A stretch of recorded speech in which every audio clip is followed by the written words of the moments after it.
Stage one, stage two, stage three, I don't even really know why we talk about stages anymore when it comes to modifying our cars, but that's what we're going to talk about tonight on the Gearbusters podcast.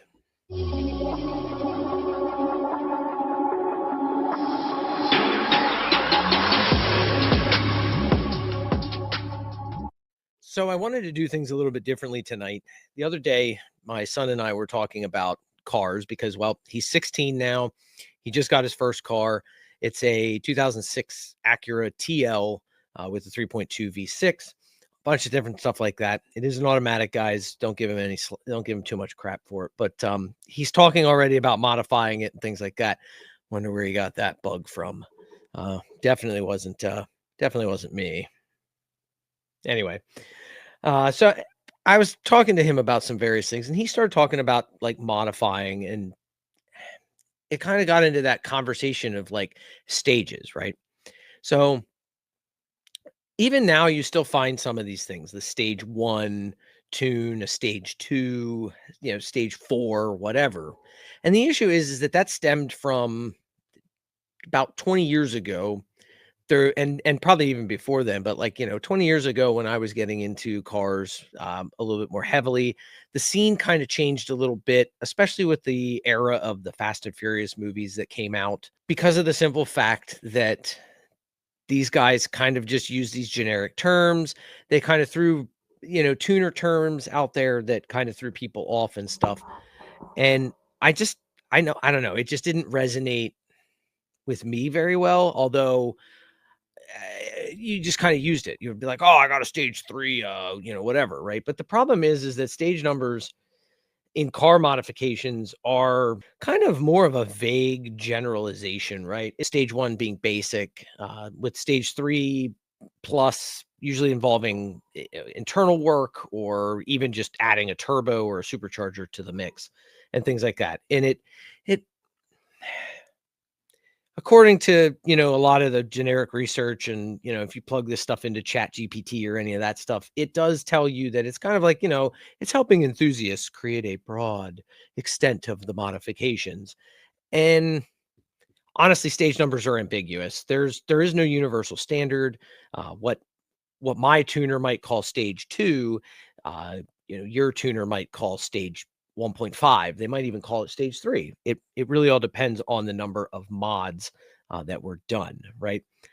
Similar to how a stage three tune on a turbo car could mean a completely built internals, upgraded turbo, but my son's Acura that's naturally aspirated, stage three might only just be some more aggressive tuning and maybe an intake and an exhaust, and stuff like that. So it's not, they don't really consider the supporting mods when you talk about stages. And that's kind of a big thing. So we kind of saw this early on in, I want to say it was probably the early 2000s, where people started kind of saying like, well, I've got stage two, bigger turbo, bigger this, upgraded that, right? They started kind of mixing in some of the extra modifications that they did because stage two was not the same for every car. And I think it was because people, wanted to give a better example of what they had. Today's standard now, people go, oh, I have full bolt on with an E85 tune, instead of saying that they have stage two, right? Because everybody knows that full bolt-on means that they have every conceivable bolt-on style modification done to the vehicle that didn't require them tearing the engine apart and putting in new internals, right? Which would be a full build. It takes that ambiguity out of, saying, oh, it's a stage two, and things like that. And so we started moving away from that stuff because of that. And when it came to buying cars, that also helped because I have a WRX with, an upgraded turbo. Well, it's not really an upgrade turbo, but I upped the boost in it. It's got a different intake on it. I have a different intake inlet. It's basically the Subaru puts that intake through the thing, and it was plastic. I switched it out for a rubber one from Perrin and stuff like that. Then I had a short ram intake. I put in a bigger intercooler, still top mount, all that stuff. bigger exhaust to let the stock turbo breathe a little bit better, and then also up the boost from the 11 pounds that it made factory to 17. So there's really no stage equivalent of that if you really think about it, because I didn't really bolt that much on. I just changed some things and tuned it. So I might consider that stage 2, right? Stage 1 was I added an intake and an exhaust. Stage 2, I cranked up the boost and, made it flow a little bit better. I don't know. But when it comes to selling a car, especially in the enthusiast community, for those that do go out and buy pre-built cars or cars that other guys have already built, using supporting mods instead of stage numbers really helps, because again, stage 1 on a car that I know is not the same as stage 1 on a car that maybe is different, a different platform, different drivetrain, all of that. It's not the same. They're not apples to apples. It's almost like comparing apples and oranges, which you can do. They're both a fruit. These are both cars. But it gives that more technical information and stuff like that. And when I was thinking about that, it got me thinking about how, well, I have my WRX, which it isn't an STI, but I did use an STI in this example because I know the platform just as well.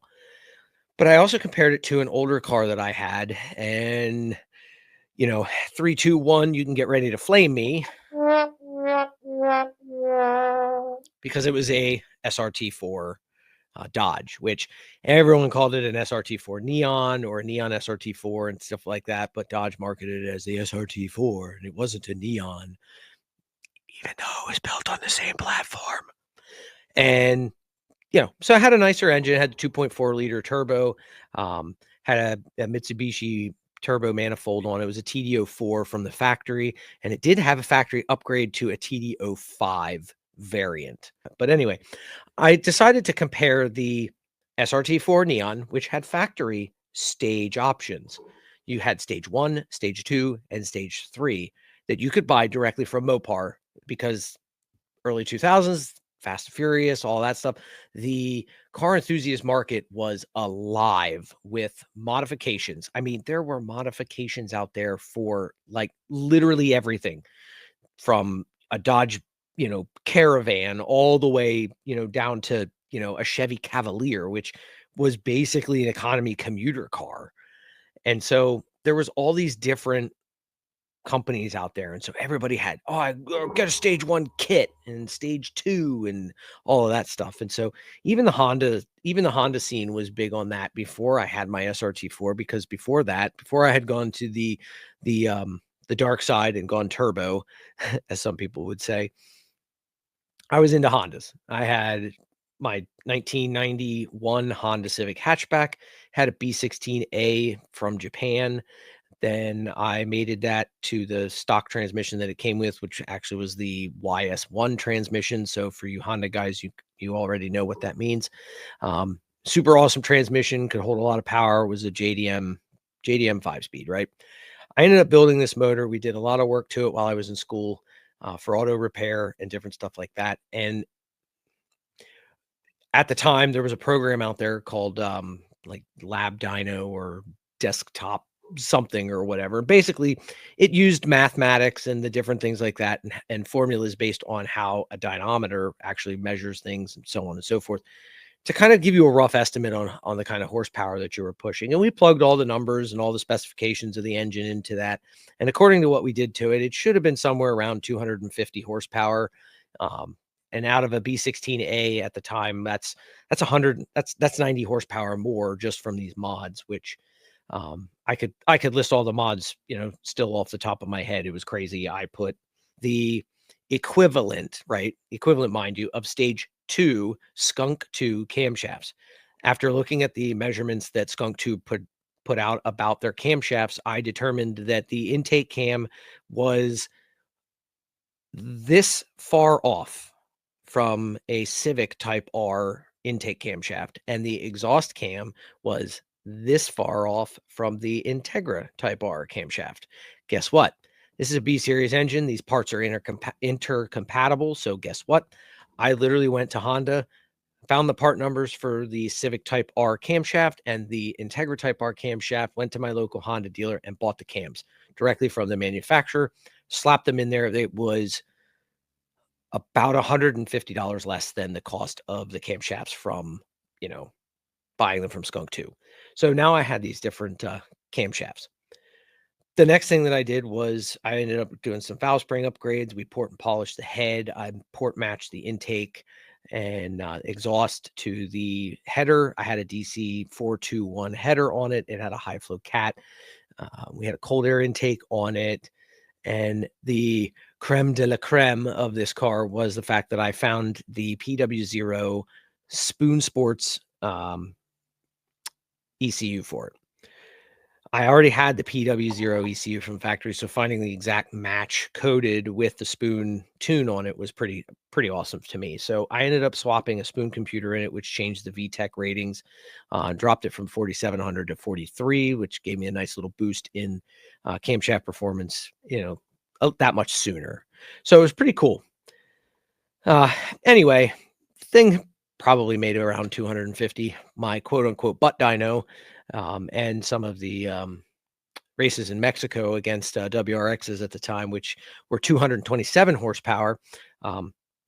It was pretty evenly matched. I would usually pull on them for most of the part until their turbos really started to kick in and stuff like that. So, my tiny little Honda did pretty good. So, conservatively, it was probably like maybe 200, 210 horsepower, something along those lines. We'll get off that tangent here for a second and head back to the comparison here. So, ended up going to turbo, had the Dodge SRT4. Still like my Subarus, still wanted the STI when it came out in 2004, but couldn't afford that. The SRT was like literally $20,000 cheaper, so I bought that instead. It's front wheel drives, 5-speed manual, no all wheel drive, obviously, stuff like that. Had a simpler turbo system than the Subaru, but it didn't come with any sort of like factory intercooler sprayers. It doesn't come with an advanced differential or any of that stuff, like the Subarus did.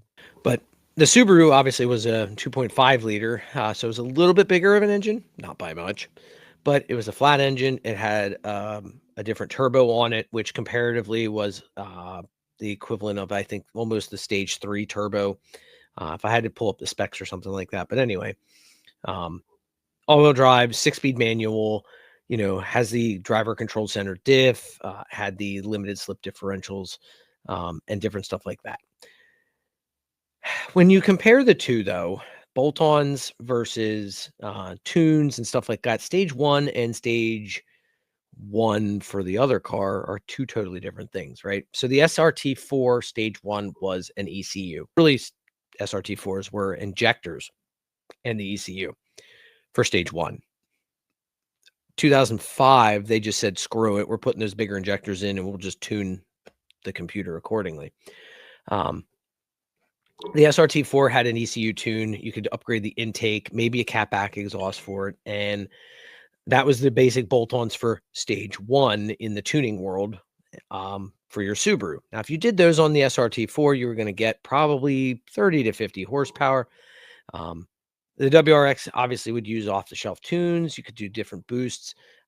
You could do an intake, and that alone would get you 20 to 30 horsepower. So again, stage 1 between the two is totally different. The SRT4 needed more items, needed an exhaust, it needed the intake, it also needed the ECU, which had a straight tune on it, whereas the STI needs a more precise tune. So it's a little bit different, right? The difference between the two, obviously the stage 1 thing for the SRT, it could have made more power than the STI, but it also took a little bit more effort. And so there's still that difference between the front wheel drive and the all wheel drive. Stage 2, we kind of step it up.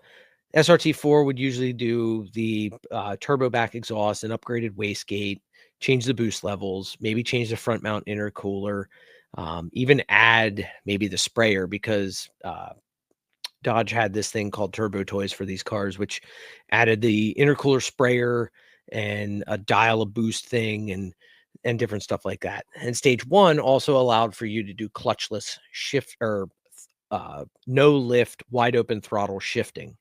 I almost said clutchless there, which is just weird. But basically, and I have a friend who we used to drive around doing this, and You know, my favorite memory of this thing is we were trying these wide open throttle shifts up on the highway, and he went to bang into 4th gear on the highway, and Dodge at the time was doing some really dumb things with shifter knobs. The shifter knob was literally press fit on. It was just like a little notched thing on the shifter, and you just snapped the shifter ball into place. So he went to rip this thing into 4th, and he ripped it so hard he ripped the shifter ball off into his hand. Missed the gear the first time that he did it. Then the second time, it was trying to see if we could get it into the gear while doing that, while also removing the shifter knob. So it was a lot of fun. You can ask my friend Reed about that all you want. It was good times. So anyway, my SRT, I ended up doing a comparable stage 2 because I had the stage 1 ECU from the factory that I did go and buy, but I also went and bought a wastegate actuator, a different blow off valve, and I cranked that wastegate actuator up as hard as I could get it to hold like 18 psi, which I believe stock was like 15. So I did dump the stuff up a little bit, and based on the numbers that I was doing, the boost and different stuff like that, someone else who had a stage 2 SRT with the factory wastegate wastegate actuator upgrade, um, we were pretty evenly matched when you would drive the car. But stage 2 technically in that car had a little bit more tuning done to it within the computer to make it more powerful as well. Comparatively, on a stage 2 STI, right, you're looking at the turbo back exhaust, you're already upgrading the fuel pump, you're changing the boost pressures, different things like that. So again, stage 1, stage 2, this ambiguity is just very, very apparent, right? Stage 3, going through my notes here, stage 3 kind of talks about turbo upgrades, upgraded fuel injectors, larger turbo, where this starts to put you into needing internals, especially in the SRT4, right? Because of that. The STI, you were putting in a bigger turbo, you were putting in maybe even changing the turbo from the stock setup to a rotated setup, which if you're not familiar, the stock turbo sits directly behind the intake in a very weird spot. Rotated setups kind of put them to the side so that the intake has a straighter path into the turbo. There's a whole bunch of different reasons why you would run a rotated setup, other than the fact that rotated setups usually just have much larger turbos that don't fit in the stock location. This is also going to put the car to, roughly 100 horsepower more than what it originally came with. So realistically, you're also going to be doing bottom end work, especially in the Subarus, because as we all know, unfortunately, the early STIs that hit America and stuff like that were prone to ringland failures and other things like that. Even though they could support that horsepower, they just were prone to some manufacturing flaws. So again, these simple bolt-ons, simple add-ons may or may not require internal work at stage 3. SRT4s had a stage 4 option from aftermarket companies, which was a bigger turbo and even bigger intercooler and a bunch of supporting mods to go with it. And that is why moving away from stage numbers is a little bit better of an option, right? Because if I said, hey, in my SRT4, I got a big front mount, an intercooler with a 3-inch turbo back exhaust, AGP wastegate actuator, and an 18 PSI tune. Wow, that sounds really familiar. Other than the big intercooler, right?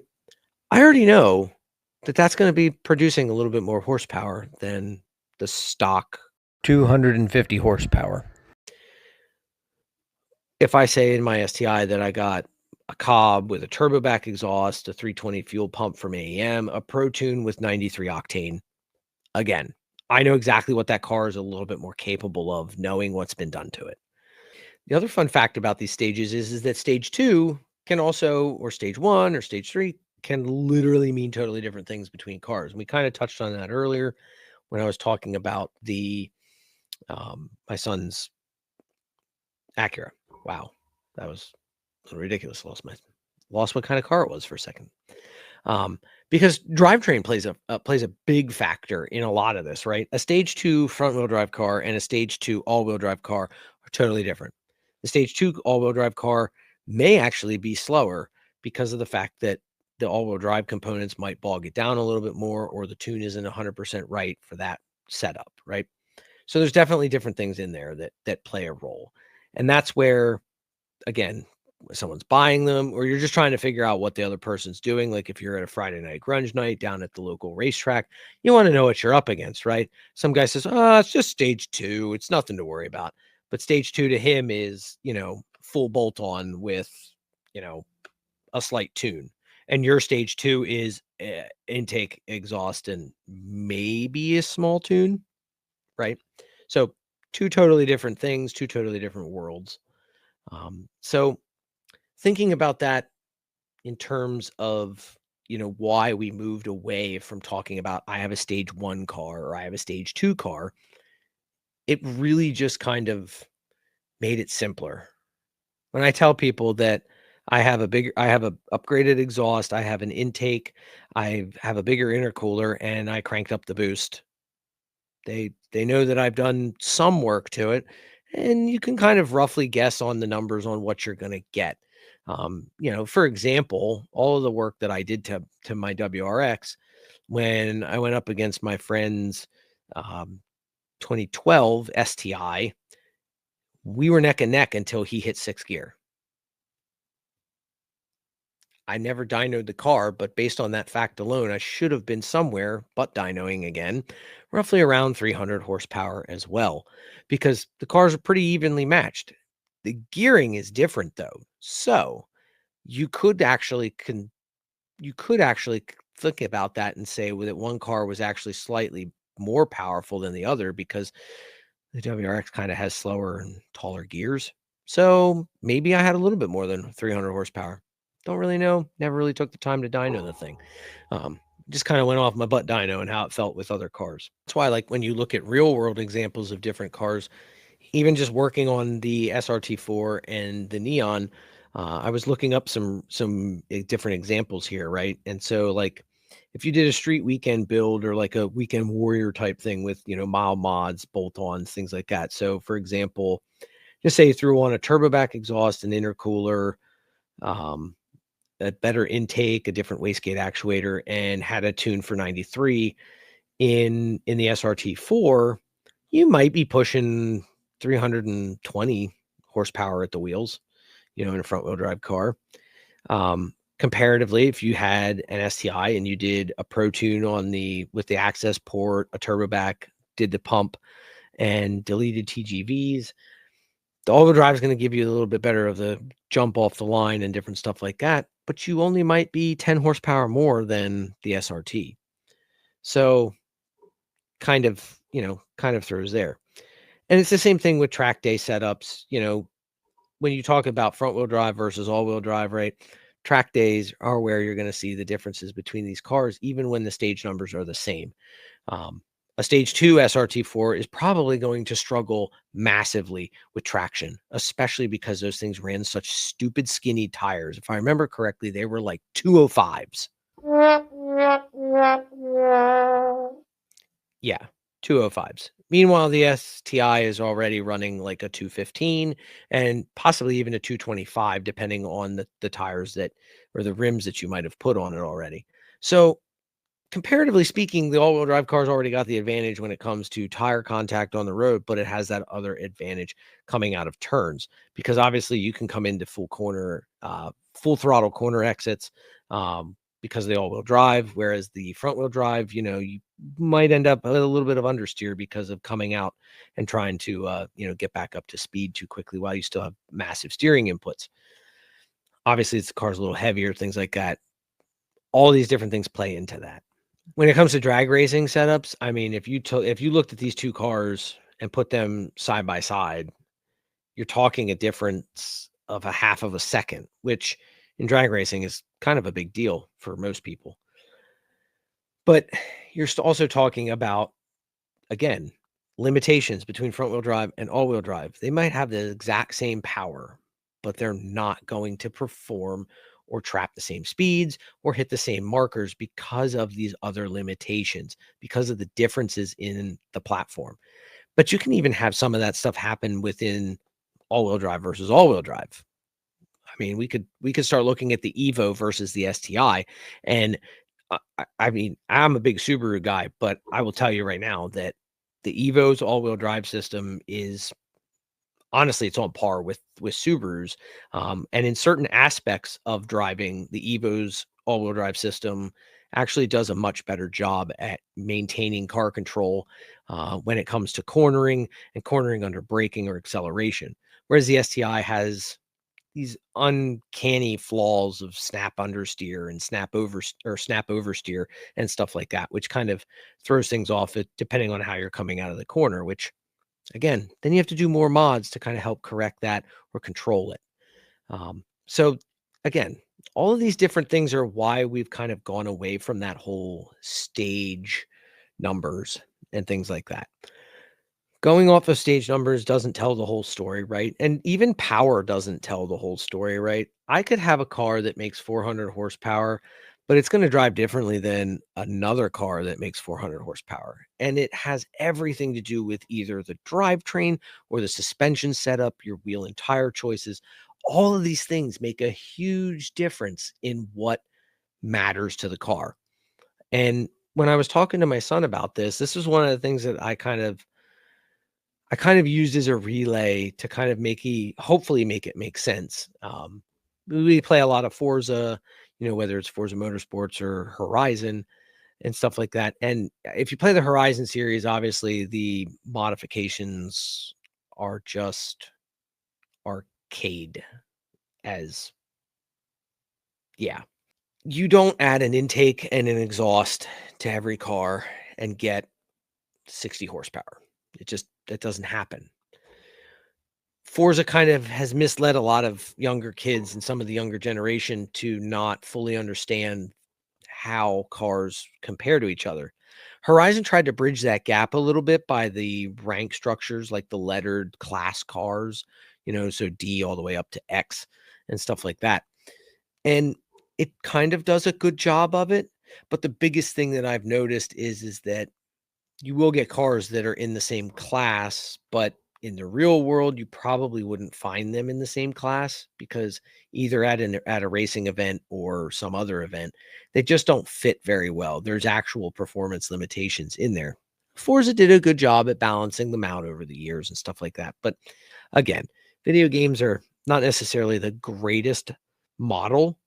I mean, now if it's obviously an Assetto Corsa or other simulator, then well, now we're actually kind of almost into that apples to apples range. Moving away from saying, "Oh, I have stage 3" to, putting out your specific modifications, it does clear things up, right? It really identifies exactly what you've done to the car. It shows the level of research that you've done. It shows the level of work that you've done to make the car where it's at. And it also might highlight maybe some of the things that were important to you when it came to that. And then that starts a whole nother debate of whether or not that mod was the right mod. Yeah, that happens a lot. And it's just ridiculous sometimes.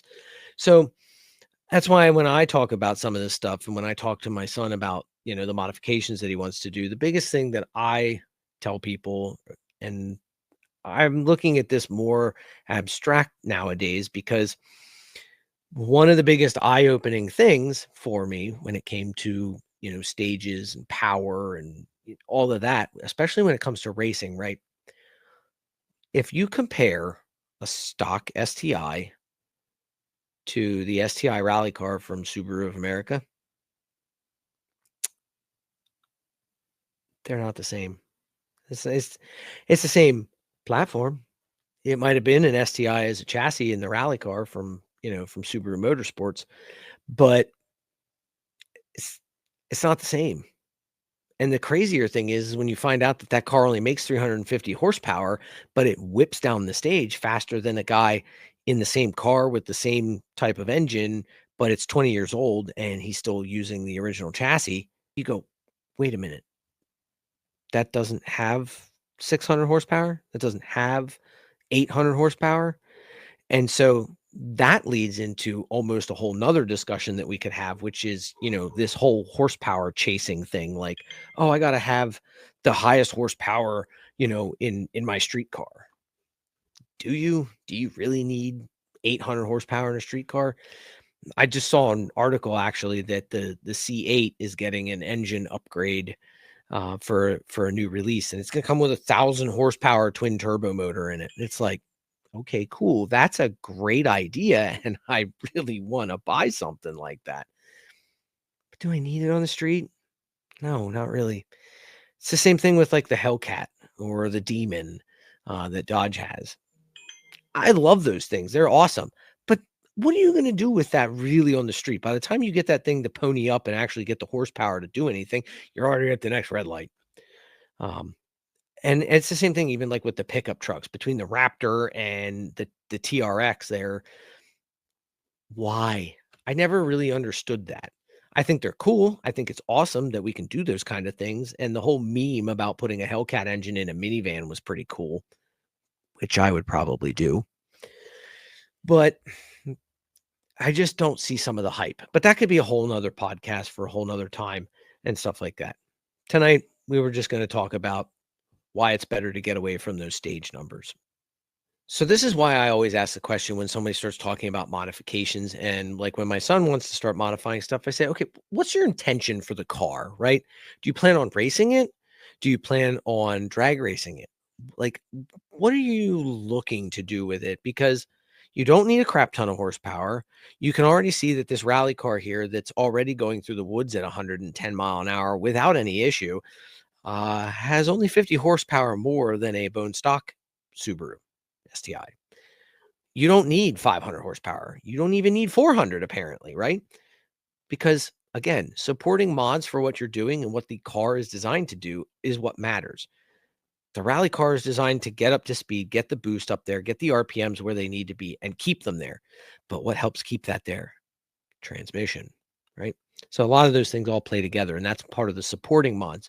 That's a whole nother podcast as well that we could go in on about. And maybe I will.